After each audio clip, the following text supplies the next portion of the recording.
Well, earlier I spoke to Dr. Rakib Ehsan, an independent social policy expert and the author of the up-and-coming book, Manufactured Grievances. He says Western interference doesn't always work.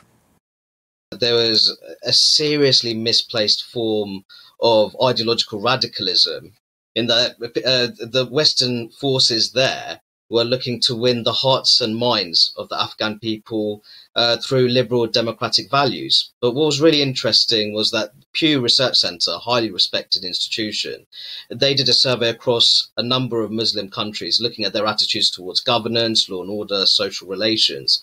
Among Afghan Muslims, 99% had a preference for the Sharia to be the law of the land.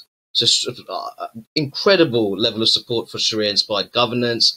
There was mainstream support for brutal punishments for adultery and apostasy, and even 4 in 10 the Afghan Muslims in the survey supported suicide bombings and acts of violence in the name of Islam. So you can see that after a decade of Western interference, if you could call it that way, but Western presence in Afghanistan, it remained a resolutely Islamist society which had support, which there was mainstream support for these brutal punishments. And I think that comes on to the key point, where this new Afghanistan project, this project to modernize Afghanistan, to rebuild Afghanistan through a liberal democratic prism, has proven to be a fundamental failure.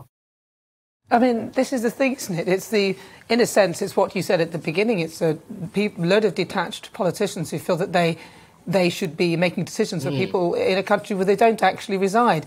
I mean, now that this has happened, which, by what you're saying, it seems to be the right thing, however, it was done in an abrupt manner. What do you think would be the thing to do now in terms of how Afghanistan moves forward? Well, I think that what's really important is how we move forwards in relation to Afghanistan. I think that the government is looking to move forwards with a refugee policy which will look to prioritise women and children. I think that's very important. I think that also within that refugee resettlement scheme, I think non-Muslim minorities who have historically been persecuted, they need to be prioritised within that scheme. I'm thinking about Afghan Sikhs and Afghan Hindus in particular. I think that the Hazara ethnic minority, which predominantly follows Shia Islam, what we have to do is learn from mistakes that we've made in the past in terms of refugee and asylum policy. We need to have strong integration policies complemented with our overall asylum system.